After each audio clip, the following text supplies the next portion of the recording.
This is NBA Storytime. I'm Jamel Johnson. Each week we tell tales of yore from the basketball floor. I'm talking the weird little stories from hoop history you didn't know.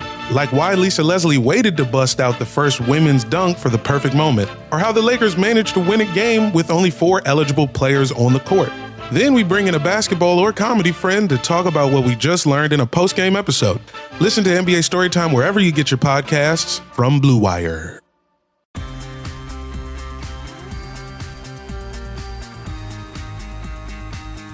What is crack-a-lackin', Hardwood Knocks listeners? I am Dan Valley coming at you without my fantabulous co-host Adam Frommel. I am, however, super pleased to be joined by a Hardwood Knocks favorite, Tara Bowen Biggs. Follow her on Twitter at TCBBIGGS. She is the co-host of the We Have a Take podcast and Step Back Sisters podcast. We Have a Take can be found on Twitter at We Have a Take, spelled exactly as it sounds. And Step Back Sisters is at Step Back Sisters, again, spelled exactly as it sounds. As anyone who listens to this podcast before knows, we are going to pick Tara's brain to no end about the Portland Trail Blazers. She does a fantastic job covering and talking about them. First and foremost, though, most importantly, obviously, how are you doing, Tara?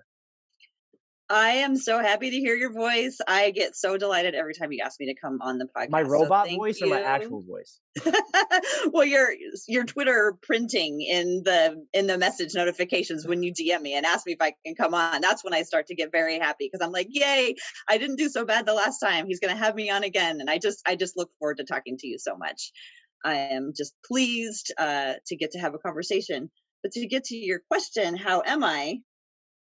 Well, like 3 weeks ago, I was thinking, let's see, how would a 3-guard lineup of Damian Lillard, Norman Powell, and Ben Simmons look? And what would Mike D'Antoni, how would he make that work?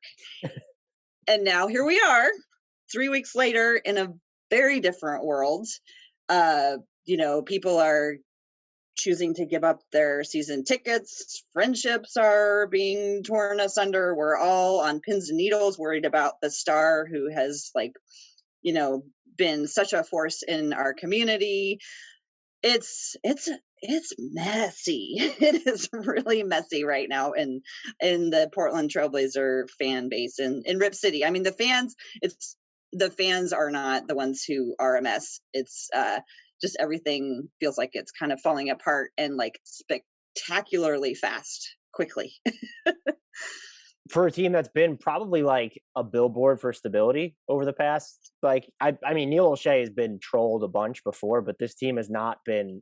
Look, the Damian Lillard stuff is 100% new. Like he's just been this beacon of I want to be here, and now that stuff rolls out amid the Chauncey Billups stuff, which he's embroiled in to at least some extent. It's very confusing. And so the first question I wanted to ask you is just what are your thoughts on the Billups hire? Like, how did that make you feel? Is there anything they even could have done to have spun this hire? Because the press conference was a joke. The Becky Hammon tokenism was disgusting. The press conference was cowardly too. Like that was just, I'm even just like, is there, aside from not hiring Chauncey Billups, is there anything they could have done to have delivered this news better? But more importantly, I just want to know how it made you, as a Blazers fan and someone who's talking and covering this team, feel. I mean, you just said it right there. All they had to do was not hire him. Like, all of this could have been avoided if they had just chosen someone else. And so, like, I guess to back up a little bit, I was talking about how we felt like a few weeks ago at the end of the season when the Blazers just like kind of had a poor playoffs and it was just over. It was kind of a relief because the team has just been hanging on. And so I was like, okay, at least we know now that this was not the team, that things are going to have to change. And then Stas was fired. And then Neil Olshey says, well, it wasn't the roster. And I was like, wait, hold on a minute. Whoa. So we knew we were going to get a new coach. And to be honest, I was initially very excited about Chauncey Billups. I didn't know about his past, and I was like, "Sweet, Chauncey Billups would be like a great coach." Like all the like a lot of people who didn't know, we've seen his trajectory, we've seen him as a player, all of his experience, his relationships on ESPN, and so initially I was like, "Okay, cool." Like Chauncey Billups will have a chance to have his first head coaching gig in Portland. Cool. And then I learned about the allegations, or I learned about the incident. And, Damian Lillard's out there putting his name behind Chauncey and Jason Kidd. And I was very surprised about Jason Kidd because I knew about his past. I didn't know about Chauncey's. And so I was like, when Jason Kidd dropped out of the race, it was like, okay. And then I learned about Chauncey. And even then, because I've lived a very privileged, very insulated life. And I've been extremely lucky, and I just don't know that much about like all of the nuances of assault and violence and all of these things that have been coming up lately. So even then I was like, well, maybe Chauncey, everything I knew about him before, maybe he's, turned his life around and he's done all these good things. And, I can, maybe I can figure that out if he ends up getting the position. And then I read the article, an article on Blazers Edge. There were two articles, one by Dave Deckard and one that was like the voice of 5 women from the fan base who shared their thoughts as survivors of violence. And I was just like, you know what? The point of it was that, he could, have done all kinds of really positive things for the community. He could have, turned his life around. He could have, done all these things. But to someone who's experienced, violence and assault, when somebody who has been associated with that is the lead spokesperson for the franchise and is out in front of the franchise every single day, every single game, talking, the amount of trauma that brings up. And I didn't understand it. I never had it explained to me from that point of view. So I thought, okay, that makes a lot of sense. Simple. Just choose a different candidate. There's all kinds of candidates out there. There's all kinds of people who are ready to have their first chance or another chance at being the head coach. Not that hard. So I was really shocked when they doubled down on that. And then when they paraded out Becky Hammon, I was so embarrassed because I was like, I want her to succeed so badly, but it just was so inelegantly done. And it didn't ever look like they were serious. It just looked like, oh no, we got to throw a woman out there. And it was just like, come on, y'all, come on. We can see what you're doing. And it was just so distressing. And then the press conference happened, and shout out to the reporters who tried to ask the questions. The reporters have been working really hard trying to get to the bottom of this and trying to get people to be able to, giving them a chance. And when, you've talked it on your podcast before, when, Jason Quake asked if, what he had learned and how it had changed his life, and he was cut off and everybody saw that he was ready to talk. It was just I don't understand how they keep doubling down, and I don't understand how they keep making it worse. And the other bad thing, and I think you mentioned this too, was when they broke the news that he was going to be hired on a Friday afternoon or a Friday, and then just took off for the weekend. And Damian Lillard's the only person out there. I don't think people really blame Damian Lillard for this. I know that I agree that maybe it was a little inelegant the way that he went about, some of this stuff. I wish that somebody 2 weeks ago would have hired a really high powered PR firm that specializes in cleaning things up. And that firm had talked to both, all of the parties involved and come up with a solution to move forward together. And you know what? That would have cost 1 year of a stretched Anderson Varejao contract. Right? It would have just fix it and come out of it going, you know what? Let's hire somebody else. let's do that. So anyway, I don't even remember what the question was. I just kind of spilled my whole guts right there. Well, which is, and everything was just necessary to say. And I don't want to, and I mentioned this when we covered it because the stuff started this first started leaking out. Like we were in the middle of a live podcast when the Damian Lillard, Chris Haynes latest report came. It's like we gave our thoughts then, and I don't want to add to like the male caucasity that's just leaving his comments here. I agree with everything you said, and I will say, like for me, people are going to point out that Billups was he was accused of rape, never convicted, and it was settled outside of it was a civil matter. It wasn't a criminal matter. Rape convictions are like so hard. Like district attorneys or like they need like a mountain of evidence. Those things can take years, and that can be a stress on the victim, or I would imagine definitely is a stress on the victim. There are probably lawyers of rape victims who have actually just suggested to go to the civil trial because it'll be less stressful in the long term. Now, if you want to point out that Billups was never convicted, whatever. For me, it's not about Billups. It's about the message that choosing him sent. And I believe in redemption. I believe in second chances, but I don't know if Billups has atoned for this or if there was evidence that showed that he didn't do anything. You needed to be prepared to bring that, non-proprietary evidence. Like that was just batshit crazy. And so it was so insulting. It was so insulting to think that we'd be like, oh, okay. Oh, I understand. You can't really tell us. We've trusted you all along, Neil. We're going to just keep trusting you. Oh, listen, trust went out the window after 2016 free agency with Neil Olshey. So, but you needed to be prepared to provide something to reinforce this notion that, hey, it's okay that we hire him. And again, if you want to say, well, why should Chauncey Billups be held back if he is innocent? Chauncey Billups hasn't been held back. He could have had an executive job in Cleveland at one point. I think he's been involved in other coaching searches. He worked for ESPN, the mothership. He was an assistant with the Clippers. Like, this has not impacted Chauncey Billups' career trajectory. He continued to play in the NBA for over a decade after that, and the rape allegations are from 1997. And you also can't dismiss the allegations that easily when, just because they were settled in civil court, there was a rape kit done that showed bruising, that showed semen. The details are out there. I saw it in John Hollinger's report, Spinster's podcast, another Blue Wire podcast. I thought did a very good job of covering this. The Blazers Edge article had it in there. So, but for me, it's not about presuming Chauncey Billups is guilty. It's about the message it sent to, as you mentioned, domestic violence survivors, sexual assault survivors, that you didn't even consider them enough to come to this press conference and explain why it was okay or why you felt comfortable hiring Chauncey Billups. That was the bare minimum you could do. And really quickly, you mentioned the Becky Hammon stuff is infuriating.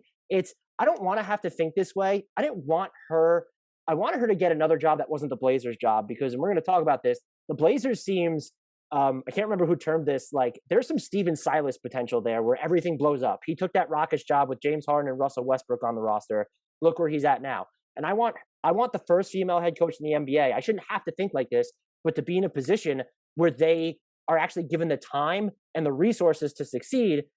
I don't know. It clearly wasn't the Blazers organization because of the way they went about the hire, but the tokenism is she's going to have to continue to go through this before she gets her first gig, which is annoying. But then to parade it around the press conference after you did it through the news with that a girl, at a girl, that is what so condescending. It was so condescending, absolutely gross. And so that's where I ended up on it. The Billups stuff is, I think, more complex there, but to me, it wasn't you don't have to make this about, oh, Billups was found, he wasn't even found innocent. It was settled. You don't have to bring up, oh, he was never criminally charged. This isn't about Billups. It's about the message it sends toward a big portion of your fan base that is probably feeling alienated and has to bring up trauma. Like you mentioned, seeing this person who hasn't had to, and this is more so the Blazers' fault than Billups is. He seemed prepared to speak, like you said, at the press conference, but to have to see this person come up, speak every night, be elevated to this high-profile position because he has more gravitas than Mike D'Antoni or Becky Hammon, whatever the fuck that means. That was so gross. Yeah. That was so gross when he talked about that. So, that's the problem here. And the other thing is, if sexual assault victims, if domestic violence victims are saying they feel a certain kind of way about this hire, then it fucking matters, and fucking listen. And so that is all independent of the actual Chauncey Billups case. And it's still mind-melting to me that people can't wrap their head around. I think a lot of people have, but that stuff just bends my brain still. All they had to do was not hire him. All they had to do was choose a different candidate. But you know what they did? They gave him 5 years. They gave him a 5. It's not only just like, oh no, we're going to hire him, but he's going to be here for 5 years. And that was just like such a screw you. It was just like, so like, it was. And then the press conference is just like the icing on that cake. Icing on the cake. If you were going to hire him, then you needed to provide answers to the questions that you refused to. And then the signaling. They act like he can't handle it either. You know, and that's the other thing. It was just like, you're really getting him off to a great start by like not trusting him. Like, we're supposed to trust you, but you won't even trust him to answer. And you're also clearly not on the same page, because he went to answer. You sent some weird ass signal with your water bottle flex, whatever that was, in your eyes, like the least subtle thing in the world. So thank you for sharing your thoughts on that. I don't know if you have anything to add on it, but it could not have been more poorly handled. I guess the other question I had is, people have also said that this is selective outrage because Billups has held other positions. Luke Walton is in the NBA. Jason Kidd got hired by the Mavs. The one thing I'll say about the Mavs is hiring Jason Kidd, who was charged had a domestic abuse charge in 2001 was the year. I wanted to double check that. That's just so on brand for the Mavs that people probably thought, like, given their history, whatever. He also hasn't had his press conference yet, which is a really long time to not have a coaching press conference. I assume there will be more. I was curious what you thought about that type of stance, where this is, why aren't we talking more about Luke Walton then?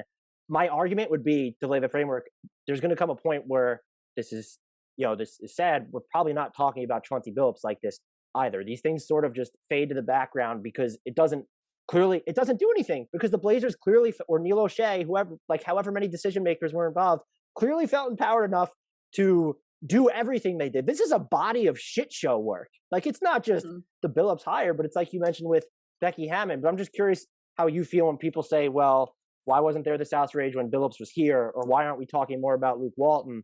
Or why aren't we talking more about Jason Kidd? Though I would argue we have probably talked a bunch about Jason Kidd. I mean, I think it's indicative of, you know, a world where there's plenty of people out there, like, even like me, myself included, who don't know how to talk about this stuff, who haven't understood the gravity of it, the widespreadness. And it's like, we're wrestling with a lot of things right now. And, you know, I always felt bad for my friends in Sacramento, because like, Luke Walton's not going anywhere, because they're not going to like fire him and pay somebody else while they're paying him, you know? And so I'm just looking at like, that's going to be our, you know, situation for 5 years.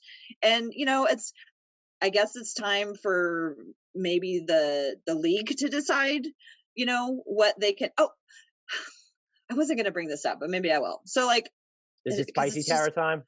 So it's not that spicy, but in 2003, the Blazers made this whole song and dance about how they were gonna, they made a pledge. This is in 2003. So you know what time this was around. This is around a time that things were also not going well in the Blazers. And I don't call it by the name that a lot of people call it, because I think that's gross. But the Blazers came out with this pledge to the fans, and it was all about how they were going to only have players of character, and they were going to only have players who were active in the community. They were going to only have players that they were going to hold up to a certain thing. So I went up and I looked it up on the Internet Archive to find out, like, okay, what did they say about like the character that, you know, was supposed to represent Rip City? So first of all, I started reading it and I was like, this is so gross, because it was only the players that they were holding accountable. So what's the code for that, right? Right. You know, it's like, we want our players to be respectful, and we want our players to like echo our, you know, our values, and That didn't say anything about like the coach, because I was like, what did they say about the coach? You know, so I don't know. I think it's sadly, these reckonings are going to keep happening. But I guess if you had to have a silver lining, which is like gross, but like, if more people learn and understand every time, and more people speak out against it, the more it happens. Like, maybe someday there'll be a franchise who gets this kind of pushback from their extremely loyal fans, and they go, you know what? Maybe let's not make this hire. Maybe let's choose somebody else. Like, I don't know. I don't know. It's mind blowing to bungle that actual decision that you're talking about. All they had to do was hire someone else. But then to bungle the bungling with the press conference that they have is just... And then just, yeah. Did you see who they hired for, who they signed on to their summer league team? Michael Beasley. Hey, that's the help that Dame needs. Veteran. This organization. That's really gonna win the fans back. When hiring gets hard, you need Indeed, the job site that makes hiring incredibly simple. Just attract, interview, and hire. In fact, with Indeed, you can do all your hiring in one place, even interviewing. Indeed helps you hire great people fast. Get started right now with a $75 sponsored job credit to upgrade your post at Indeed.com/Blue Wire. Get a $75 credit at Indeed.com/Blue Wire. Indeed.com/Blue Wire. Offer valid through September 30th. Terms and conditions apply. Credit Karma has always been there to help you make better financial decisions. And now they want to help you even more. With a Credit Karma Money Spend account, you can be rewarded for good money habits. Credit Karma Money is a brand new checking account where you can win cash reimbursements for making purchases. When you use your Credit Karma Money debit card, you can win daily Instant Karma purchase reimbursements on items up to $5,000. Right now, visit creditkarma.com/winmoney to open your free account and start winning Instant Karma. Go to creditkarma.com/winmoney to sign up for free and start winning Instant Karma. That's creditkarma.com/winmoney. Instant Karma is sponsored by Credit Karma. No purchase necessary. Exclusions and terms apply. See rules. Banking services provided by MVP Bank, Incorporated. Member FDIC. Maximum balance and transfer limits apply. To the point that I just asked you, not that we did talk about it, and I'm not saying you're glossing over it, but now I'm about to ask you about actual basketball. Like, that's how, like, there's no natural segue to this. I know. It's just, I'm going to ask you about actual basketball because there's an offseason happening amid all this. And let's start with Dame. To recap it for our listeners, like, he first came out, said he wanted Jason Kidd. Jason Kidd removes his name from the running, which to be rejected by Jason Kidd is like that's pretty terrible look. Jason Kidd, he had to know the Mavericks job was going to be open. That's my stance there, but that's unrelated. He also was in support of Billups, and Chris Haynes said in that report, Damian Lillard plans to be heavily involved in the coaching search. Brian Windhorst reported that Damian Lillard was on the Zoom call interviews, some of the Zoom call interviews. As far as I know, that's very irregular. The hire is not on Dame, but he kind of tried to distance himself from it after, I guess he thought fans were attacking him, but I saw a lot of fans defending him. And the organization is responsible for the hire, and they could have done a better job of protecting Dame from all of this. So that's on them too. I don't blame Dame for that. Not a banner moment for him, though, the way he came out on Twitter, tried to distance himself from it. And then there's the report from Chris Haynes, which, as you know, if Chris Haynes is saying something about Damian Lillard, it came from Damian Lillard himself, or like the closest person to Damian Lillard. That this could force him to reconsider, be part of the reason for him to reconsider his future with the Blazers, because he also doesn't have faith in them to contend. The latter point, after watching Neil Olshey conduct business this past summer, I wouldn't, can't blame him. I'm just curious as to what you make of the Dame situation at large right now. So I am not as worried about Dame actually leaving the organization, because I know how invested he is, and I know historically how invested he's been in every community that he's been involved with, whether it was like his high school community, his AAU team, his family. He's always extremely loyal. There was like one point in high school where he did go to a different school for another year, and like he went right back to his other school, so like I believe that Dame means it when he says that he wants to be here, but I've also believed all along that if he does leave, it's because somehow we screwed up. I don't know if that means we the fan base or if it means we the organization. Right now it kind of looks like the organization, but I think the most telling thing is that with this is like one of the most important things that has happened during Dame's whole tenure here is hiring a new head coach. And the fact that the two camps could not be aligned, like what I mean, like the organization and ownership and Damian Lillard have two completely different stories coming out. I think that's the worst thing to me. And that signals to me that Dame no longer trusts the organization. I don't think it's so much about fans. I think he probably was mad. I think he probably tried to, he was trying to figure out what to do. Cause it's not a great look for him. And he's used to always looking really good, but right. He didn't look great. And so he, lashes out a little bit, but I think the majority of the fan base that I know and that I see don't blame Dame for it, and also don't blame Dame for saying, like, look, if you can't get a better team around me, I'm not going to stick around. And like Neil Olshey saying that, it wasn't the roster, it was the coach. Like, does that mean we're going to go into the season with the same roster that we've watched over and over and over? Is Chauncey Billups going to change things that much? I have no idea. You know why? Because Chauncey Billups doesn't have a head coaching body of work, but he has gravitas. So, he has gravitas. Yeah, he sure does. And I guess you kind of already answered this. And I'm not going to go into fake Dame trades, mostly because I agree with you that it'd be a shock if it at some point. Yes, I think it's an issue, but he has three years plus a player option left on his deal.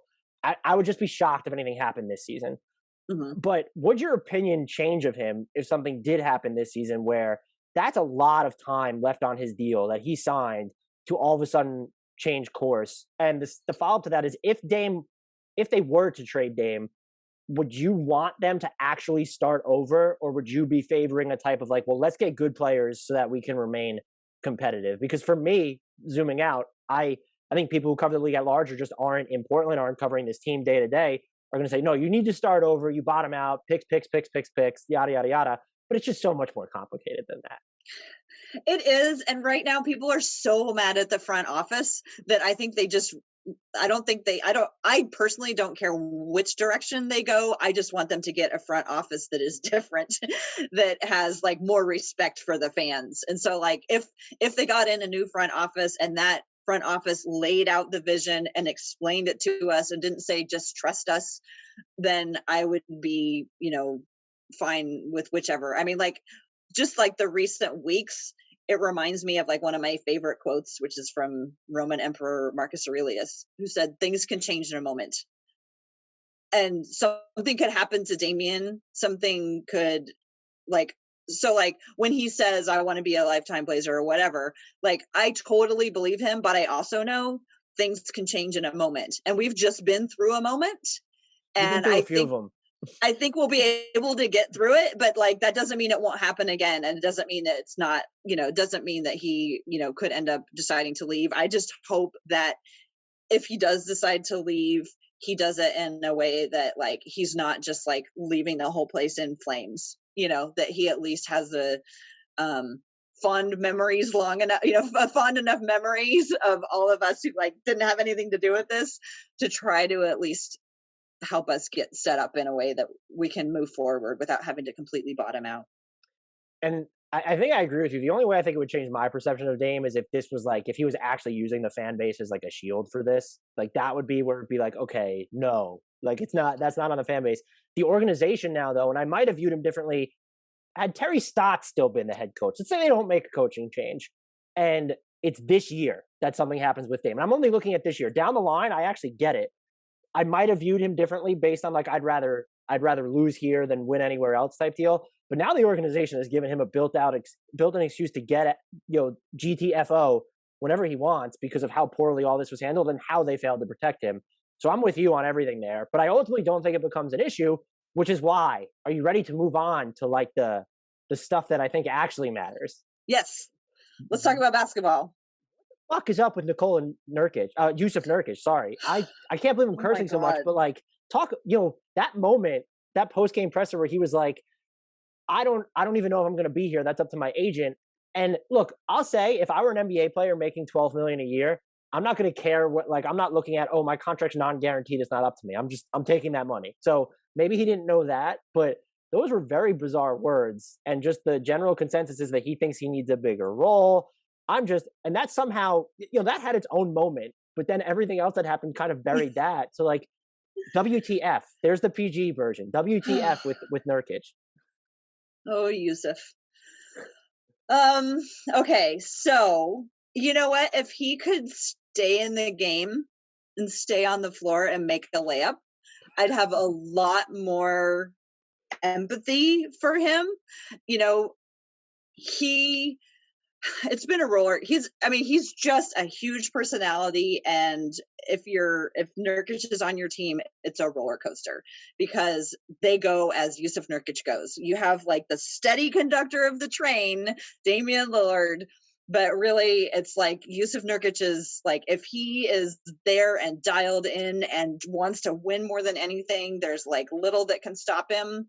But if he's just performing and he can't stay on the court because he's in foul trouble, he's 7 feet tall. Okay, I did a little bit of research before this because I was just like, I feel like he should be scoring more. And I know scoring isn't everything, but he's 7 feet tall. And I feel like half of the season I was sitting there going, oh my God, like, how did you miss that layup? Or like, why didn't you just dunk it? It was right there. Why did you do that little flip shot up there? So in the restricted area, he shoots 57%, which to me, for somebody who's 7 feet tall and weighs a lot and can like really move guys around with his strength, it just feels like it should be better than that. And to then say, I want a bigger role, I'm like, what bigger role do you want to do? Like, stay on the court. Like, don't get in foul trouble. Like, does he want to shoot more threes? Does he like, I'm really curious to think about all the ways that he thinks that he's being held back, because on nights where he decided to take over and put the team on his back, because there were a couple, especially leading right up to that terrible injury that he that was when I finally got on board Jusuf Nurkic, was like a month before he had that broken leg, which was so sad, because there were nights where you could tell that he decided to put the team on his back and do the work. And it was a thing of beauty. And that just didn't happen. I just kept waiting for that to happen again. And it was like, no, it's like one-handed rebounds, it's like one-handed passes, it's not taking care of the ball. And it's just like, come on, buddy, what are you doing?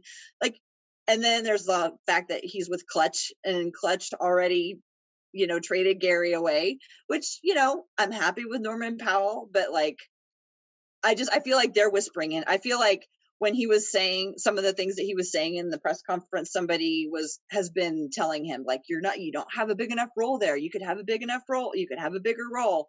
And I just don't know how much of it was him, like, just saying what he felt like he needed to say in the moment, and how much of it is just like what he really thinks. I don't know. It's a mess. So much is a mess. I just can't believe what happened. My response was the same. I was like, your bigger role is playing in more than 41 games over the course of the past 2 seasons. That's your big. And look, I didn't really like Nurkic. I still remember him like pouting in Denver those days. And you mentioned the stuff before his injury. During his injury, him cheering on like the team from the sidelines, like, he became infinitely more likable during that stretch. And then he comes out and says this. And look, players are put on the spot, and it's heat of the moment. So I get that there could have been a misstep there, but it came so far out of left field that I have to think like that's something he's been like stewing on for quite some time. And you mentioned, like, just for context, he shot 57% at the rim, which is in the 10th percentile for centers or bigs per clean glass. That's not great. Good. And what's also weird is that he's still important to this team, because the Blazers were terrible defensively for most of the year. They had a 116.7 defensive rating per cleaning the glass, which filters out garbage time, for the whole year. That was the 18th percentile for lineups that met the criteria. With Nurkic on the floor, 109.5 defensive rating, 81st percentile of lineups that met the criteria. He's important to what they do, but you also don't really have the cachet on a team that has Damian Lillard and CJ McCollum to like kind of come out and say, like, there needs to be more. Like, your bigger role is like play, one, be healthy enough to play, and then two, play better. That's your bigger role. I forgot what I was going to say. Like, I just, imagine, like, I don't think he's the only, I have no idea what he thinks. In my opinion, he is not the only center who could improve the Blazers defense. Like, I think there's other centers out there who could also improve the Blazers defense and also stay in the game and shoot. And not like deflate everybody. Like, I was explaining this to somebody, that like so many times, he's close to the basket, he's right there, it's right there, I'm reaching, you can see that I'm like the basket is right there, and he just like does this little flip shot instead of like dunking it, and it just takes all the air out of the team. It's like it was right there, and it just like deflates everybody. And I hate feeling like I'm just like piling on him, but I think there's other centers in the league. I just like keep thinking about, like, what if Robin Lopez was still on the team, who, by the way, is shooting 80% from less than 5 feet. Like what I just don't. I think Nurkic has come to think that maybe he's the key to the Blazers being better defensively, and I just think there's other people out there who could also improve the Blazers on defense. He's not the only one. I agree wholeheartedly with that point. So I wish him all the success in the world, whether it's in Portland or somewhere else. I don't want to pile on him, but I don't think he's the only one. Well, so that really is my question for you, is because his contract is non-guaranteed, and at $12 million for what he does do, even though I think he's eminently replaceable, he's not being waived. They're just not letting him go. Do you think that he's traded before next season? I wouldn't be surprised. So much of it depends on CJ, because I have,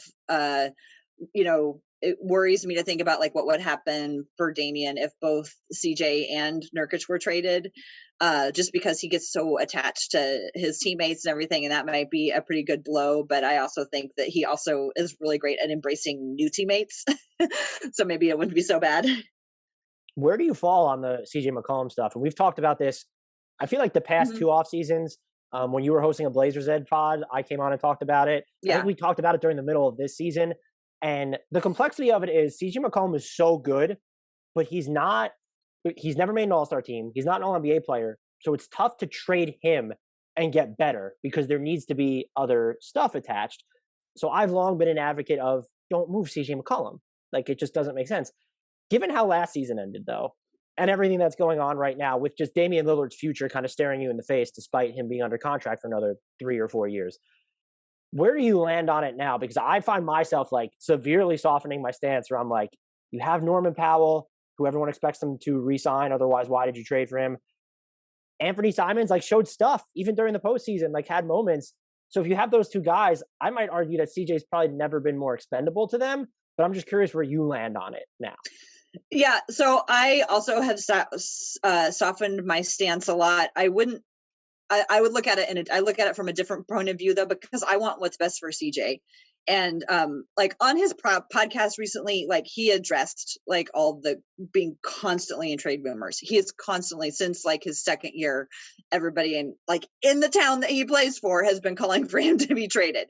So he's really used to it. And what he talked about on his podcast, he was I know what I signed up for. He's I am lucky enough to play in the NBA. And if I have to listen to people talking about trading me, and if I get traded, that's what I signed up for. I am okay with that. So that softened it a lot for me. I want him to go somewhere where he would be appreciated. So what I don't want to see is him being traded somewhere where he just ends up being bounced around the league. I want him to go somewhere, if he gets traded, where he can have a meaningful impact, because I think he's underrated. I don't think people understand obviously he's a great player. Sure, he hasn't been an all-star, but how hard is it to be a guard to get into the all-star in the West? He might have been one this season had he not gotten injured. He was fantastic. Yeah. He's a fantastic player. He can get a shot from anywhere. He believes in himself. He doesn't get in his own head.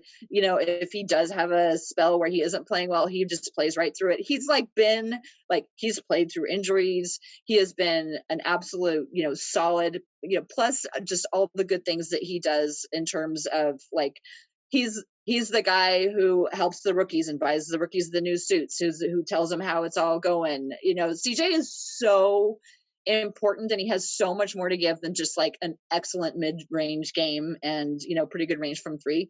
So, he's hitting off the dribble threes now too, as I'm sure you've known. That's just, he's really good is my point, but I'm sorry. Right. Yeah. He doesn't dunk, but who Portland does. And he doesn't get to the line very much. And I think that's probably the biggest thing is that, that's the thing that we keep looking at that he could improve, is being able to draw more fouls and get to the line much, but he has so much to give. And it's gotten to the point where I want to see him thrive wherever he is. And the way the season ended for him, I was just you know what, if we can find if the Blazers can find a better place for him to thrive and get something back that gives the Blazers something different, because they played the same game for the last 6 years. Like the game looks exactly the same. And that's why like the Ben Simmons thing is like fun to think about, because it would look totally different. It would like be a completely different look. And I think I personally am like hungry for just like a different look, because I've gotten really tired of watching the game. But I think CJ could go somewhere and be so important and so good for another team. Yeah, and look, since I'm filtering out the rookie season, but finding bucket getters in the playoffs, like from scratch bucket getters. This isn't someone who's just hitting like shots off passes from Dame. 20.7 points per 36 minutes for his career outside of his rookie season in the playoffs, shooting 47% from 2 and 39% on 3. And the twos he takes are difficult twos, like they're floaters or they're those pull-up mid-rangers. 47% is incredibly good, and that rate has actually been higher over the past like 4 seasons in the playoffs. So he is really good. It's just, I agree with you. I think it might be time for something different. And this was the postseason where you didn't have Zach Collins, and like Nurkic was injured at some point during the year. Like injuries weren't the main factor this time. And so like you said, they've rolled the same thing out. And so you said Ben Simmons is intriguing. Now, would you do I wanted to throw fake trades at you. I'll throw them at you later in the pod. 1, because it'll be a segment for YouTube, so it's just easier for me to cut up. So that's selfish. But 2, just to loop them all together. But for CJ McCollum specifically, like if the framework is CJ and something for Ben Simmons, is that a deal you're actually doing from the team's perspective? Like obviously you want CJ to go somewhere where he'd thrive. I actually think he'd be fantastic in Philly, but besides the point from that. It depends on what you mean by the and something. It's probably Roko is the only piece that only player that I could really think of. That you think would be somebody that Philadelphia would also want. Because CJ is... Or the Blazers could also part with. Right. And because Ben Simmons is a defense unto himself, basically, which is tough to find. And if you're going to keep Nurk in that situation, I probably wouldn't. But if you are, like, you still have 2 really good defenders there. And I think you could play Derrick Jones Jr. a little bit more if you wanted to. So Roko is... And also, the thing with Dame, and why I think CJ, not that he's expendable, but you don't have to worry about necessarily who's going to be the second scorer, because someone will be because of Dame. And also Dame scores in like the tightest of spaces. Like it doesn't matter. He's played with poor shooting wings, which Ben Simmons is a very poor shooting something. He's a guard, big, whatever. So that's not an issue to me, which is why I also like Ben Simmons for the Blazers. But for the Sixers, like I do think you need to, because Ben Simmons is so good, so young and under contract. And also CJ is pretty bad defensively. Roko softens that blow for them a little bit, even though he's not the best individual defender. That's the framework I came up with. I've been told by just people invested in the outcome of this trade, said that that's not enough for Philadelphia. But I think given where Ben Simmons' value is at right now, if you want to trade him mid-season when he's playing better, like if they traded him in March, I think they probably could have gotten more. But right now, I wouldn't give up more if I were the Blazers, but I think I would do that trade if I were Portland. I guess because I'm in Portland, I'm looking at it through Portland cover glasses. And I don't know where 76ers think that they can get more. Like that. I think they're undervaluing CJ and what CJ could bring to that team, which needs like a backbone. It needs the strength. It needs the leadership that CJ is bringing. CJ, who never doubts himself, who will, plays through everything. I think CJ would be, I think that he would fit in really well as a player and as that final piece of like somebody who can bring them all together, because like, who's the leader on that team? Like who doesn't have, who's the leader on that team? Is it Joel Embiid? Was it Ben Simmons? Is Joel Embiid the person that you want leading the team without some sort of number 2 who's like an experienced number 2 who's an incredible number 2, or number 1 if we want to talk about it in Star Trek terms? Like imagine how lucky Joel Embiid would be to have CJ McCollum as his number 1. Right. And you want us to throw in Roko too? I don't think so. I don't know. I don't think, or then throw back somebody, somebody else that can be developed as the, the other thing is with Ben Simmons is he is more expensive. Like people are really mad about how much money is being paid to Damian Lillard and CJ McCollum. Well, Ben Simmons is getting paid even more for longer. So soften that blow a little bit too. Well, I think if you're trading for Ben Simmons, I think you believe in Ben Simmons, and so you probably look at a sub 25-year-old on contract for that long as like the asset. I'd be curious to see. I agree with you in the sense that, look, and people around the league, they clearly feel the way that you do, because I don't know if you saw the rumored trade that the Pacers offered Malcolm Brogdon and a first-round pick. I'm assuming that first-round pick was this year's first-round pick, which for them I think is 12? I think it's 12 or whatever it is. That's not an offer that Philly would even pick up the phone for in March. And so if you feel emboldened to offer that, it probably speaks to what you're saying about Simmons' value. The tricky thing with Portland and CJ, though, is why I'm also attracted to the Ben Simmons scenario is if you trade CJ McCollum, you still have Damian Lillard. So yeah, maybe the Knicks are willing to send you young players, bunch of picks. Damian Lillard's not going to care about that. Like, Damian Lillard needs to win now.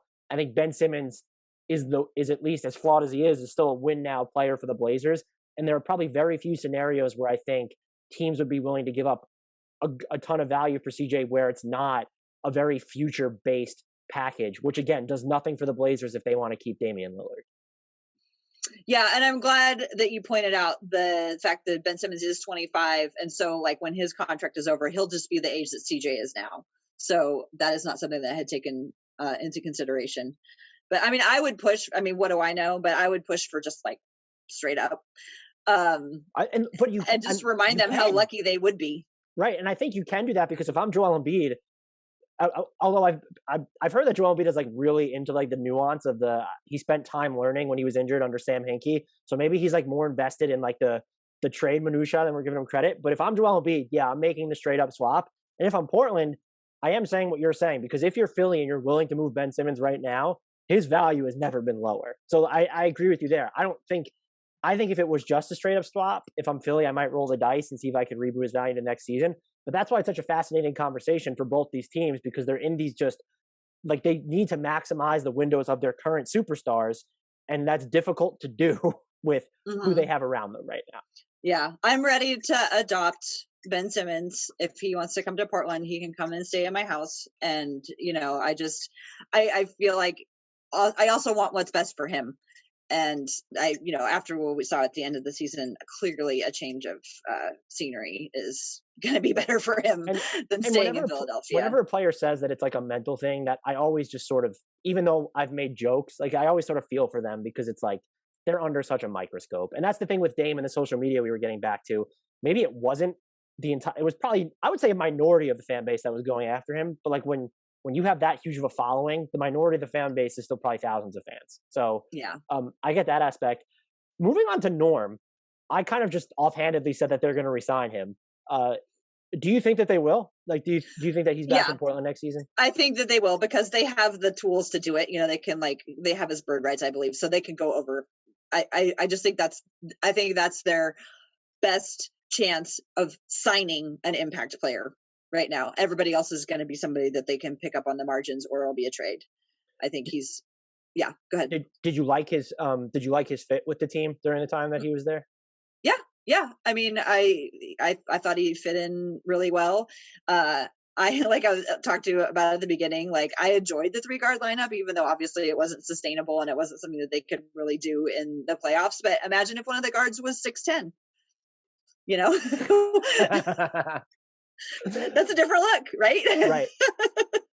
I just want something different. And Norm Powell was different. Great at getting downhill, so good at getting to the line.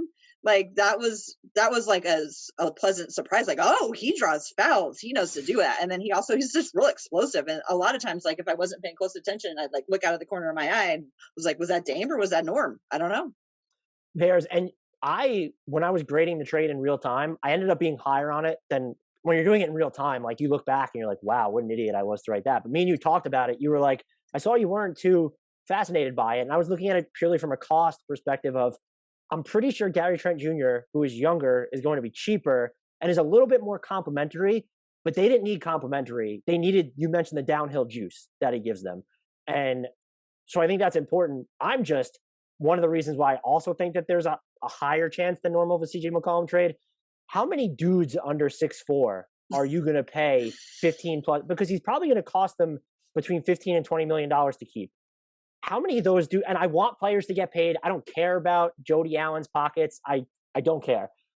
But the reality of the situation is are you going to pay $80 million a year to 3 dudes under 6'4"? I don't think so. But I do like Norman Powell's fit, and I also don't understand why you would have traded for him if you weren't going to resign him. Yeah. I think that he's a Blazer, and he gives, like, I was really annoyed at once the trade was made, like, the headlines of Portland were like, CJ McCollum more tradable than ever. And it's just like, oh my God, give it a rest. But at the same time, like, I understand, like, and again, having heard CJ say, this is what I signed up for. And like thinking about like the way the season ended with like people actually booed him in the last game. And I'm like, no, you don't do that. Like that, what this guy has done, you don't do that. And he can thrive somewhere else. Like, all the best to him. What can you tell my listeners about Norman Powell's dogs? They're so cute. I don't know. We have a lot of interesting pets on the team. CJ got a new dog during the pandemic. Robert Covington has snakes. Hassan Whiteside used to have fish, but he's not with the team anymore. But I don't know. It's just fun to have someone who is so like they have their own Instagram accounts, and they're just it's just fun.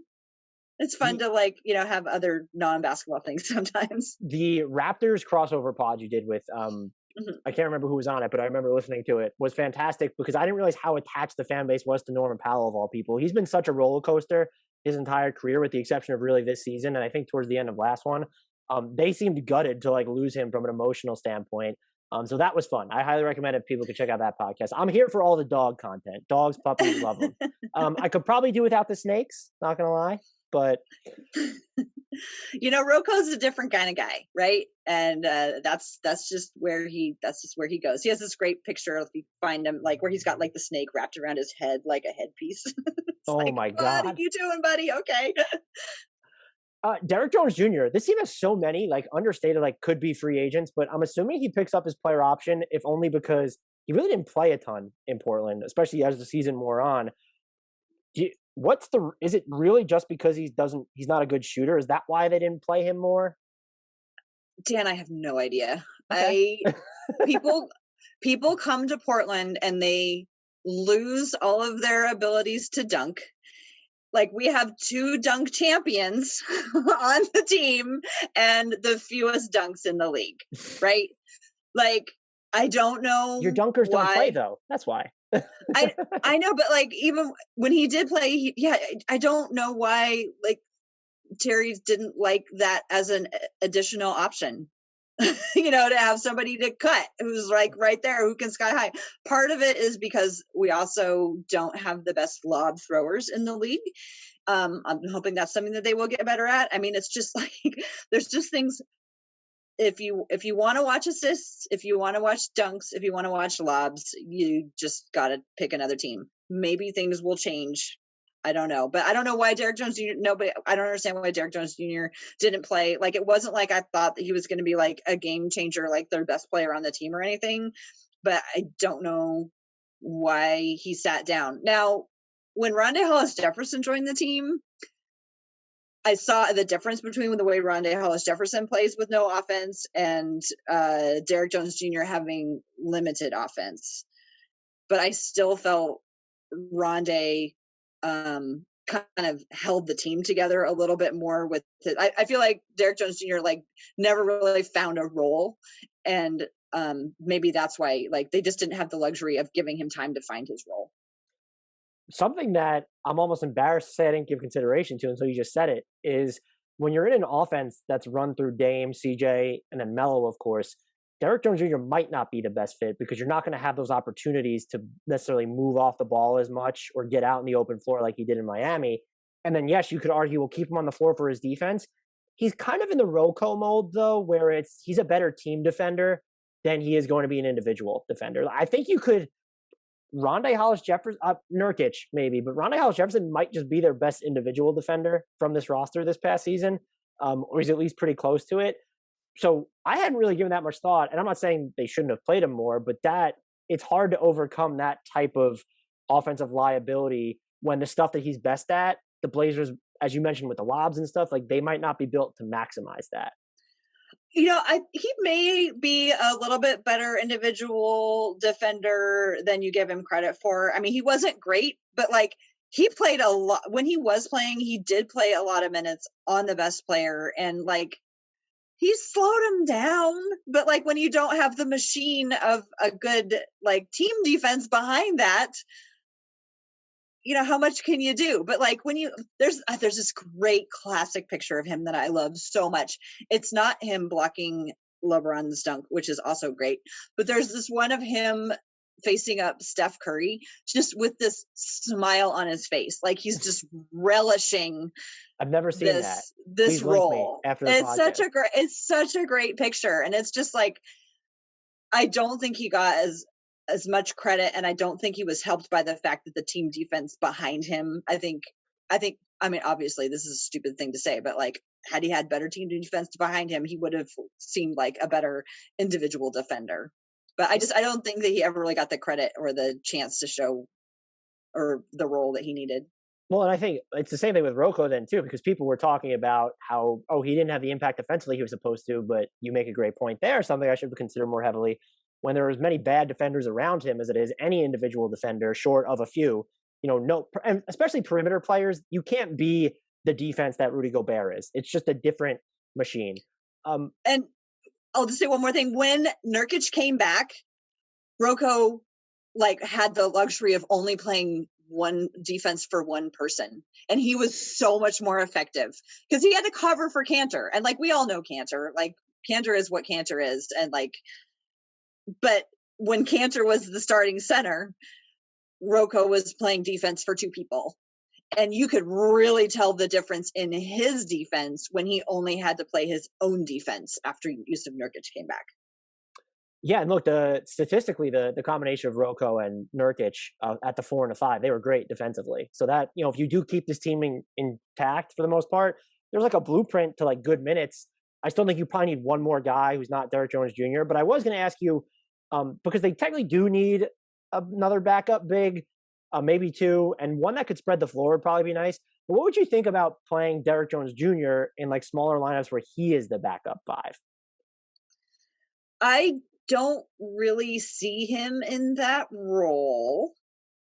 I don't know why. I just go to Rondae. Like Rondae played that backup center. He played small ball center. And I mean, it wasn't great, but he also like just got there. I really like Rondae Hollis-Jefferson, if you can't tell. And also, Covington played. I see either because I mean, Derrick Jones Jr. is not big.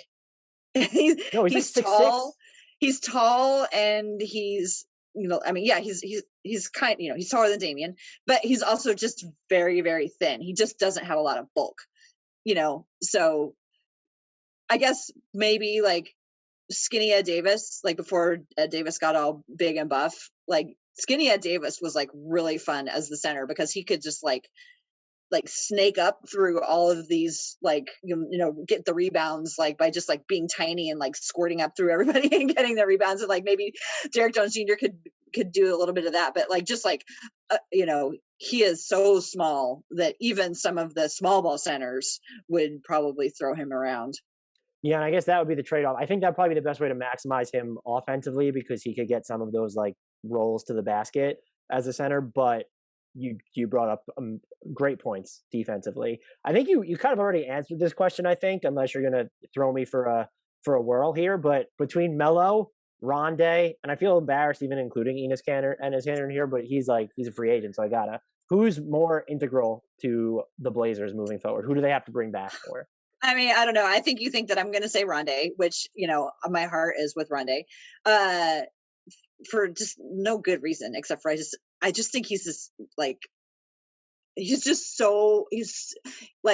he gave like 2 interviews during the 2 10-day contracts that he was here or whatever.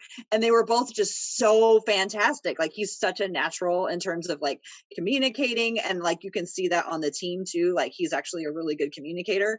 So like, as far as like, somebody being able to fit into like an important role, even if it's like, the 8th or 9th man off the bench, I think, Rondae would be great. That having been said, we are the caretakers of Carmelo Anthony's legacy, or anyway, we're supposed to be curating his legacy here in Portland. And I actually do kind of like having him around if he could, if his experience could be used like to help like coach up the younger guys. But I don't know if Give Chauncey Billups for that. His gravitas. What do you need Melo for? That's right. But you know, part of being a caretaker of somebody's legacy is also knowing when it's time to like not play them because sometimes they just don't have it anymore. So that could be a sticky situation, and it could be a sticky situation for a new coach who's a former teammate. So yeah, you know what? I'm gonna go. Oh, no, I don't know if I can go with Rondae. It's not Enes Kanter. God bless him for like. He was the best starting backup center that we could have possibly had. But yeah, he was that's a hard one. You know, if I knew that Melo could like be okay being like a player coach, I would say Melo, because he has just been delightful this whole time that he has been here. He's been amazing during the regular season and the games. He was amazing. You know, he really had an impact. He won them a lot of games during the regular season. It seems like he ran out of steam a couple of times. He also had a couple of playoff performances, if I'm remembering correctly, and not getting them mixed up with last year. I don't know. I mean, I don't think I'd like lay down for like, I don't think I would like how hard I would fight for like having to keep necessarily any of them. That's fair. I would think Melo would be more important as an actual player if you end up like if they made the CJ McCollum Ben Simmons trade some framework of that. I'm not saying Melo's shot creation is going to replace CJ's, but that's a great point. You're going to need someone else to do that because Norman Powell, okay, like fine, but like Ben Simmons ain't going to do it. Like, yeah. And I guess you could rely more on Anthony Simons too, but they seem to go through like Anthony Simon phases. Just so, and I'm so curious to see like what his future is with this team because he is extension eligible. And if you're going to pay Norm and if you're keeping CJ and if you have Dame, like that factors. I'm not trying to make this all about money, but like at some point you get so small in the backcourt that you can't give up all the money for those sub 6'4" players. The Blazers are going to introduce the 4-guard lineup next season. I would love it. I'd be here for it. I was thinking they should get Russell Westbrook and that he should be the 4th guard, and that would be hilarious. Oh my God. You trying to drive Dame out of Portland? I think. I'm just making jokes. We got a joke. So whether it's, you know, throwing aside whether it's by virtue of free agency or trade that they address this, what is the biggest need for this team ahead of next year? Be it like a specific position, player archetype? What is it? Mm-hmm. For me, I mean, I don't know what the team thinks that they need, but I am yearning, like actual yearning for a center who can shoot, like a center with a shot, especially with poor Zach Collins being down again. That just absolutely breaks my heart that he now is injured again and is going to be out. And I don't even know if they're going to pick up his option or whatever. I don't know if they're going to, he's a restricted free agent, I believe. Right. So I don't know what they're going to, I mean, they've waited so long for him to get healthy and yet again, now he's not. So like, I don't know how much longer they can wait on him to get healthy. So I would love a center with more shooting ability. I mean, I don't want to say, I would love a center who could shoot threes. Oh my God. Like I hate saying that out loud because like, who doesn't want a center who can shoot threes? But I really think that they need a center. You know, a lot of people say backup point guard. Maybe this coach will be more willing to go with a backup point guard, but I just really think with Zach Collins in the situation that he's in and thinking that Jusuf Nurkic's time might be limited, I want a center who can shoot. Yeah, I skipped over the Zach Collins question I had for you is, do you think that to me, I would be like, just because of what he showed in his first 2 seasons defensively, one, we don't know if that mobility is going to be any, like how he's injured his ankle like a million times now. And he never, you know, he showed shooting, I think it was last year, but it was a limited game sample size. And so he's very much in theory, this floor spacing mobile defender who has basically not played like in so long. I would say it seems like the best option for both parties would be he signs his qualifying offer, they offer it, and it's $7.4 million. I guess the argument against it would be, is he going to play next season? And then if he's not, or if there's a chance that he won't, like now you have burned a roster spot, which you don't necessarily want to do. But I actually still think he could be good. But I'm just curious whether you think they're going to try and keep him around. beyond So this year. I mean, this is why I'm not. Well, this one of many reasons I would be bad at being in the front office, because I am You're too so transparent. You're too honest. I'm so concerned about him as a person. Like, if he doesn't sign, like, who's he going to get like healthcare from? You know, if he continues to break things, that like freaks me out. Like, they just like cut him off and he doesn't like, I think he's been in long enough with the players union that he would be fine, if that's any consolation. If he okay, that is consolation, because I believe that that somebody out there would want him, but like Portland hangs on for so long to these guys, and like I'm worried like about Jusuf Nurkic, who like when he does plays great, but like we haven't been able to have a whole season of him. Like, we just like, how long can you keep? I mean, and I know injuries are random, and you know you never know when they're going to come from, but like poor Zach, just like he can't stay healthy. And I mean, I think that would be one of those like really hard decisions that like time to let somebody else see if they want to invest in him, because Portland needs roster spots. They need, I mean, if they're serious about trying to build everything they can around Dame, then you know, and they got to start showing it. If you are going to pay Norman Powell, and again, I would just pay Zach Collins, but paying $7.4 million, whatever the number was that I just said, to keep him for a year when he might not play, when you're probably going to go into the tax anyway, like it actually gets more expensive in theory than that $7.4 million. I just hope he's able to play again, one. But I've, you know, and you're worrying about like him as a human. I totally get that. I would have full confidence that if he's not in Portland, I think he winds up signing like a 2-year deal or something with another team where they take it would suck for him where his price tag would probably be diminished, and they have a team option where they get to keep him super cheap for next year or something. But he'll still be in the NBA just because of what he showed those 2 seasons. I don't know this exactly, but I remember looking it up a year and a half ago, and it's still accurate because they haven't played together since. He and Jusuf Nurkic have played like under 200 possessions together. That's that's one of the big what ifs of this Blazer team. Like, yeah, I would have been intrigued to see more Zach Collins at center, but like, had you had Collins and Nurkic as like backbones of your defense, like that's just one of the what ifs, and it just sucks. It's a bummer for him looking at shoulder, and then I think 2 ankle surgeries now, maybe this it's 3. Third, yeah. So that's just a bummer. Yeah, as a Blazer fan, I'm very familiar with what if scenarios, and as a Blazer fan, I find that I sometimes hang on too long, and like, you know, I gotta like toughen up a little bit. But also the thing that's so sad is like Zach Collins, like this whole difficult year, he was with the team and he was on the sidelines and he was cheering and he was giving his all. And I just feel so bad because I was never like a big Zach Collins fan, right? But like just seeing how hard he worked to be a part of the team and then to have the setback, it's just heartbreaking. And I just wonder like if, you know, also like just a different start could help him also just like, I don't know how I have no idea like what it's like for his head, but like maybe he's just like, okay, I just keep getting injured in Portland. Like maybe I need to just go somewhere else. Right. And I could see him like turning out to be like great in Charlotte or whatever, like whatever random team decides that they want him. I could see him having a really good career after he gets all of these injuries taken care of.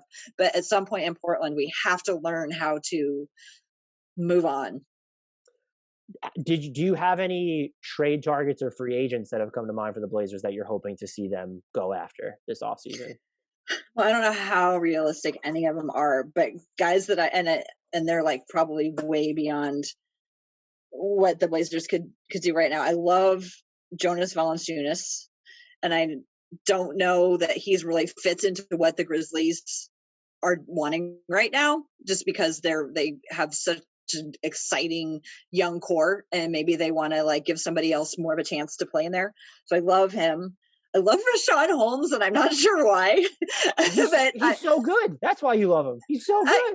I mean, I think that he, again, you know, as a big guy who like has decent shooting, right, and can rebound. And the other guy I like is Miles Turner. So Rashawn Holmes, he's a free agent, so that one seems very hard to me for the Blazers, because I don't know how much he's going to command. And of course, they don't have any. They have limited tools to be able to bring in someone. But you know, maybe they could like trade somebody into cap space and free up a little space that way to bring in somebody like that. I don't know that that's what they would prioritize, what they're trying to do. And I know that Indiana has been trying to figure out for a really long time Sabonis, Turner, can they, like, we have our backcourt that is like, can they play together? They've got their front court. Can they play together? Like, I think Miles Turner would be an awesome addition. I actually tried to figure out a way to get the Blazers Miles Turner when I was doing we were talking about a trade exercise I did for Bleacher Report. I think what's tough for them is I think you probably have a starting, if you look at it in a vacuum of, if you dangled Anthony Simons, a future first, and Jusuf Nurkic, like the talent there is enough for a baseline, but the Pacers have no need for Jusuf Nurkic with Sabonis there. And so it's, can you find a third team to give something, who wants Nurkic and then would give stuff to the Pacers for Miles Turner? Because Turner would be a fantastic fit. It's just, I don't know if they have like the assets to necessarily get him. What Indiana wants, right? But if Sacramento is going to lose Rashawn Holmes, then maybe they could use a player like Jusuf Nurkic. Yeah, I keep going back to when I was thinking of Nurkic trades. Like, okay, Sacramento and Charlotte, like they probably should play faster than he would be a fit, but they both also just need good center play, because I don't think Rashawn Holmes is going to be back in Sacramento. They have limited rights on Rashawn Holmes, and so like they can't pay him more than, it's like $10.3 million a year without using cap space, which is right now they don't have. And so I'm so interested to see what he gets. But I would love Rashawn Holmes anywhere. You could have mentioned him for freaking Memphis. Valanciunas would be an interesting trade target. And I've also been curious as to whether, because he's not under this long-term deal, and like the Grizzlies are good now, but they're not a contender, maybe they would entertain offers for him. That would be an interesting fit. I also tried to figure out trade-wise how to get them. It's a lower-end solution, but like Chris Boucher, shot blocking, floor spacing, big man, I think would be a fit. Their trade assets are just so tough to work with for the Blazers. I think, as you could probably see, because I sent you trades, and they're just in a very like difficult situation. Yeah, the trades that you sent me, I'm trying to think of the one that I like the most. Oh, I like the Larry Nance one. I liked it too, which makes me think that Cleveland won't. The trade I sent you was right here. So the Cavs would get Anthony Simons, Derrick Jones Jr., and I'm assuming he opts in, and then you get the 2023 first round pick with top 10 protection. They might see Simons as redundant because they have Sexton and Garland, and they might wind up with Jalen Green or Suggs, but I think people think they're going to trade Sexton eventually. So I think the value is at least close. And Larry Nance Jr. is entering his age 29 season. The Cavs are nowhere near ready to win. And Larry Nance Jr. is so good. I would love him. I tried to go with this trade actually for the Blazers in my actual article, but it felt like I was one asset short and I couldn't figure out how to get it to Cleveland. Like I thought, like if you sent Jusuf Nurkic to Sacramento, would they send Marvin Bagley and a second, or Marvin Bagley and Robert Woodard, who's a very interesting link to me, to Cleveland? Does that get it done? But Larry Nance Jr. is actually him and Chris Boucher are my single two most favorite trade targets for the Blazers this offseason. Really interesting, because both of them, and as soon as they come to Portland, they're going to forget how to dunk. So how would they still be if they weren't dunkers? I will say Chris Boucher will never forget how to dunk. I'm a huge Chris Boucher fan. So he will never. You'd be surprised. 2 slam dunk champions, fewest dunks in the league. Are there any? I guess the other free. You mentioned a big who shoots. Looking at free agents that I think they could maybe sign. Daniel Tice would be good. I think then, and he should be fairly cheap. And look, I don't even know if they're going to spend, as of right now, they could probably spend $5.9 million is the most they could spend on a free agent. And that's assuming they're willing to spend it. I don't know how, they feel about paying the tax this year, but Daniel Tice would be good. If JaMychal Green opts out, if you wanted to go small, but I'm guessing after living through what happened in Houston with James Harden wanting out, he won't want to come to Portland with Dame's situation in the air. PJ Tucker, if you wanted to run small, would be very interesting to me for this team too.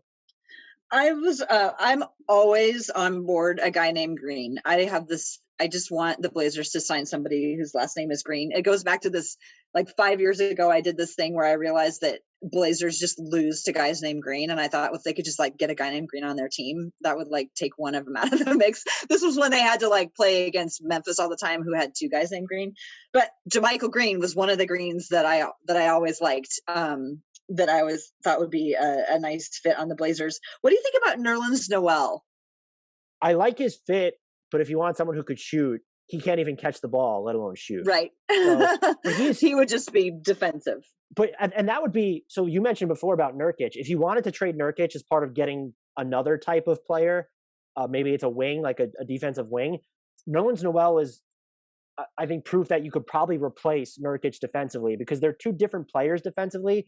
Nerlens Noel covers a lot more ground. He's more of a shot blocker, but he's really good defensively to where I could see him having the same statistical impact on their defense as Nurkic did. And so that's why, I agree that I would like to see him get a floor spacing big, but if you went the non-floor spacing big route, maybe because you're willing to trade Nurkic, like Noel is like one of the cheaper options in theory, I would assume, that I think would be nice there. To be able to give a little bit more money to somebody else.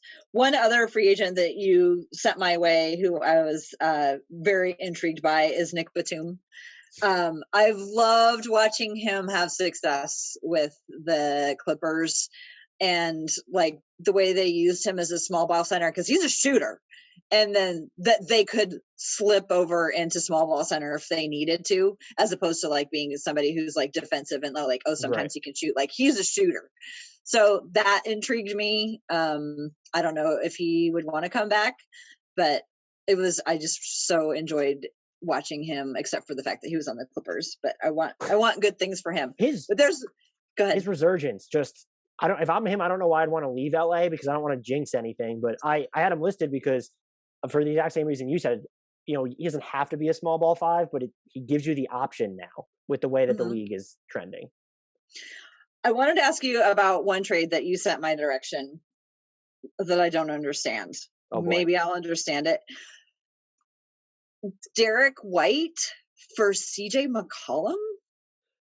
Derrick White. So first of all, how does that work?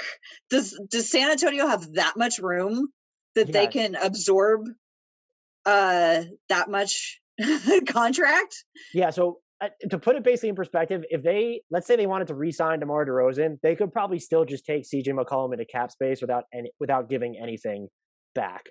And so Derrick White is also making $15 million next year because of his extension. He's injury prone. I think that's the risk there.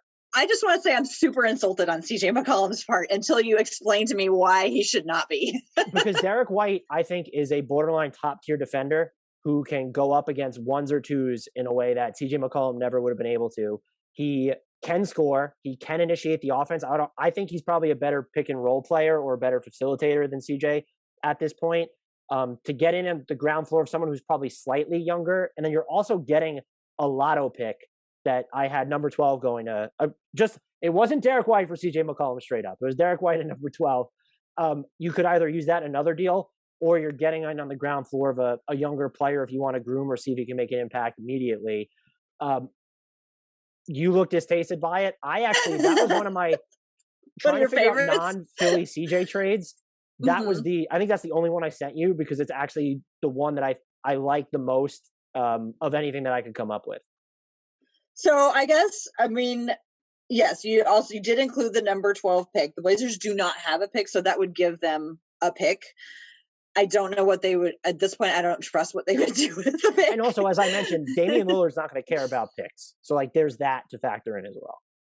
And, it would also reduce the Blazers' payroll a lot, which has been a problem for them for a long time, to put it mildly. I just don't know that it replaces everything you would lose from CJ McCollum. And I just think that there would have to be what other key moves do you think would have to be made? Or do you just think that Derrick White, is as good as CJ McCollum is right now and would be able to do all the things that CJ does? He's not nearly as good offensively. I think he might be a better fit for what this roster needs. If you're telling me that Norman Powell is going to stick around, but he's not the level of shot creator. Even if I think he's a better table setter, he's not the level of shot creator CJ is. And that's the problem you run into with CJ. So I would understand your trepidation. I'm also a big Derrick White guy, so there's bias creeping in. The last one I actually want to run by you, I know you didn't mention it, but I was intrigued by it.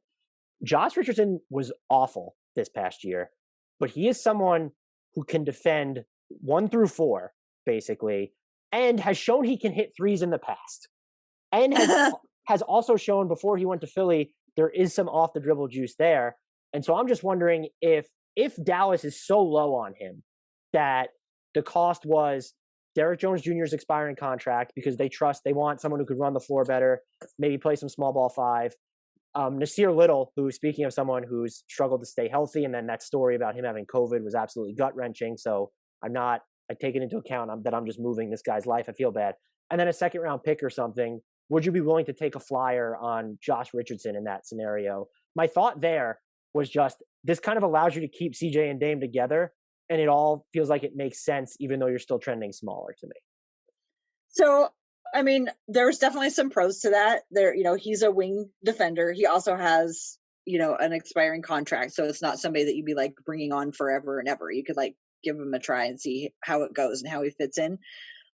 Overall, though, like, it's one of those things where, like, if you're telling Damian Lillard you're going to make changes and give him the support that he needs to go in the next direction, I just don't know that this is the move that sends that message to your superstar. I mean, I would totally agree. It was more like, of we're keeping CJ for you. I mean, and that's how Neil Olshey does things. He'll be like, well, you wanted to keep CJ, so this is the best that we could do. And this is like, sorry, that made a horrible noise. You wanted to keep CJ. This is the best that we could do. That's just so Neil Olshey. And I don't know that it moves the needle enough. It's a super classic around the edges type move. That's like, I think the players that you have involved in the trade, like, I don't see that as a huge loss. And also I just feel, give them a chance to thrive somewhere else. So I don't dislike it.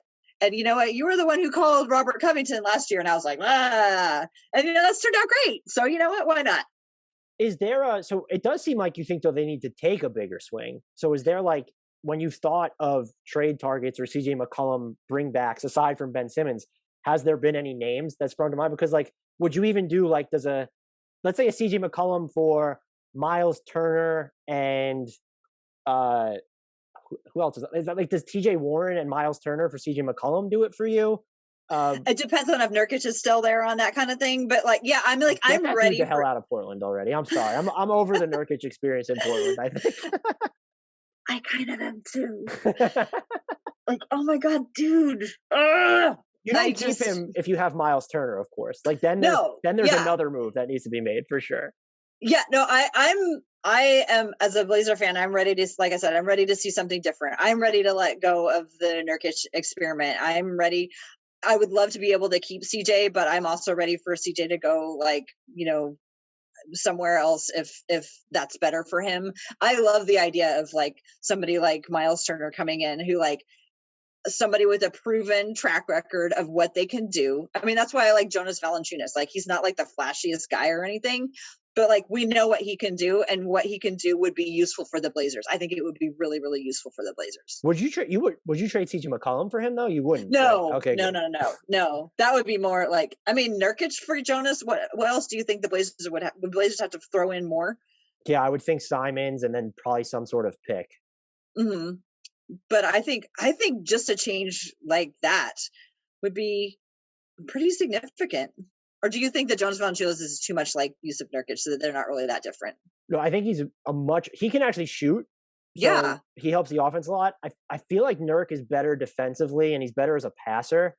But if that's the cost, but we're gonna have Ben Simmons too. So and that's so I find myself trying to keep CJ and Dame together, because if you're not getting Ben Simmons back, I haven't really found a deal that I like, which is why I focus so much on, I would view Larry Nance as more than just an on the margins move. But you're absolutely right that a Josh Richardson move is definitely like, yeah, okay, there's like some upside there, but that's very much, hey, we're trying to remain intact but make some sort of change. This is Neil Olshey saying, yeah, the roster was better than Terry Stotts could coach it too. And there's risk in that, but unless it's Ben Simmons, I just haven't found the CJ McCollum trade or return that like, even the Pacers one, I don't even know if I like it for the Pacers because of what that does to their defense. But like, TJ Warren and Miles Turner, like, yeah, I kind of like it, but I'm looking at what CJ does from a playoff scoring perspective. And now I find myself to being like, all right, you know what? Let's keep them together for another year. Can you do something? Can you do something medium? Is there another Norman Powell size trade in you without moving CJ? Is basically where I'm at. I think Dame and CJ with a center who has a different look would be interesting. Dame and CJ with a center who could play defense, but also can score from different places. Or maybe that's Jusuf Nurkic in his bigger role. Maybe we're going to see Jusuf Nurkic just unleashed and he's going to be able to do all these amazing things because he's been held back all these years. I don't know. What is that? I know we talked, but like, does he want post ups? Is this more pick and rolls? Like, does he want, like you said, does he want to take more threes? Like, what is this bigger role? I don't know. I just think that people are whispering in his ear. They don't appreciate you. They're not using you enough. They're only paying you $12 million. You could be getting so much more. You're so much better than this. I just think that he's had that in his ear. And so he believes it. And like, Godspeed, like, yeah, go find a bigger contract somewhere else, or, go grow into, somewhere where they can pay you a lot more. I don't know. That's a better kind of mess than the other kind of mess that we talked about earlier. Right. It's so hard to like talk about all of these things, knowing this other stuff is like, it's trivial, hanging over. Yeah, exactly. It's so trivial. I have commandeered enough of your time, but my final question would be, is there anything we haven't talked about that you think needs to be talked about with this team heading into the offseason, or anything you want to talk about relative to this team? No, I mean, we've covered so much and I've taken a lot of your time. I love this stuff. Anyone who wants to entertain my fake trades for their teams, I did all this research. It was really fun. Like you were like, do you want to talk about trades? And I was like, yeah, send me a bunch so that I can react to, because I'm not at a point where I can like come up with trades, but I really like to you did almost vomit at the Derrick White one. So that one makes me feel a little bit bad. It looked like you vomited on camera. it was more like WTF. Like, where are you coming from? Just like, I just needed to come and defend CJ on that one, because it's just like so like I don't know. I just see them as farther apart than you do, but like I've been watching CJ. I know CJ really well. We didn't talk about the Harrison Barnes ones. He's another player I absolutely love. You sent a Harrison Barnes trade, so I guess if there's one more thing to talk about, there was the Harrison Barnes trade. I don't know if it's the best one. You said Harrison Barnes and Delon Wright for Derrick Jones Jr., Jusuf Nurkic, Anthony Simons, and a first-round pick. I think Harrison Barnes is a great player. I don't know that he moves the needle enough to like lose both Jusuf Nurkic and Anthony Simons from the current roster. Yeah, and you're small after that, because now you've traded your starting center when you don't really have a backup center. So I recognize that. But Delon Wright does a lot defensively for you, as does, I think, Harrison Barnes positionally at the 3 or the 4, and him and Rocco. I think you can get away with Barnes in small ball 5 minutes. I'm not saying the Blazers need to play that way. That one I didn't bring up because I was leery of it. It felt like, I don't think it's too much value for what the Blazers are getting back, but if you're them, we talked about bigs. Like, you need to know that Daniel Tice is signing with the Blazers, or that another big is going to sign with the Blazers, because you're very small after that. But I'm a huge Harrison Barnes guy too. Like, you talk about someone who just fits anywhere, and is like solid. He's not great defensively. Rocco's definitely better. I'd probably argue Derrick Jones Jr. is better, but he's just solid. And I think the Blazers need more of those guys that are assets on both ends of the floor. And it's hard to keep track of with like all of these different options and possibilities that we've talked about. But I guess like a question that I have for you is, one of the things that I worry about a little much is the Blazers going too far, concentrating just on defense. Because like the story has been told about how bad the Blazers have been on defense. But like, I also sort of worry about them like keeping Damian Lillard and building everybody else defensively around him, and that fundamentally sort of like taking away the way that Damian Lillard like creates the team identity. Because like the team identity has always been a lot of offense, and I just worry about maybe going too far in the other direction. Is that something you've ever thought about, like with anybody? It's funny because it's in the side notes that I have in my drafts in Gmail. My notes are all over the place, but I tried to filter. I wanted to see it was the Jonathan Isaac trade I sent you that I'm not the biggest fan of for either team. That made me think about this, is would they be skewing too far in the defensive direction? So I decided to filter out their numbers on what their offensive lineup looked like when Dame played without CJ, Norm, or Gary Trent Jr., since their times overlap, and then Melo. And the offense was not good during those times. And so I think it was in the 30th percentile they ranked in offensive efficiency. And that's Dame. Like, I view Dame as a ticket to a top 10 offense. And so that would be a concern. I think the fact that you have Norm, I think alleviates it a little bit. But if we're talking about Melo going somewhere else, and I'm not saying he was the most important guy to their offense, and if you're trading Nurk for a defensive upgrade who's not as good on offense, I do definitely think it's a concern. I might look at it from a postseason perspective of your rotation is going to be so short that once you get to the postseason, the defense is going to be more important because Damian Lillard will be on the court for 40 to 42 minutes, and the offense will be good when he and Norm are together. But that's also kind of why I kind of focused on the CJ trade, the non-CJ trades too, is because if you trade him without getting, there's a real offensive trade-off from CJ to Ben Simmons. It's just, you still have Norman Powell in that scenario. And then I'm tantalized by Anthony Simons. It seems like during the last month and a half of every season, he just goes off and off. And so if you do believe in him, maybe there's a path there, but I do think that's a fair concern for you to have. And I'd be curious, what does leaning too much into defense look like for them? I don't know what it looks like, but there definitely would be a risk of doing that. Well, we'll have to check in again halfway through the year when the Blazers are suddenly top 5 defense or remain in the bottom cellar. I feel like it's going to be one or the other.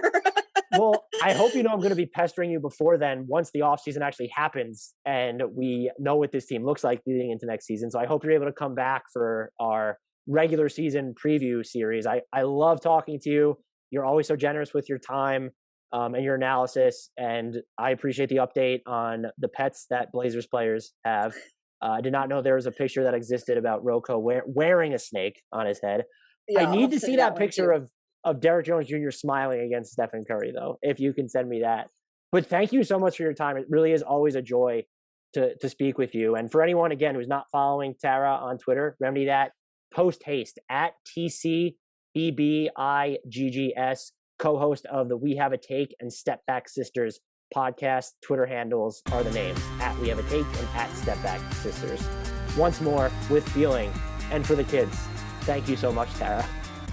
Thank you so much for having me. It's always a pleasure.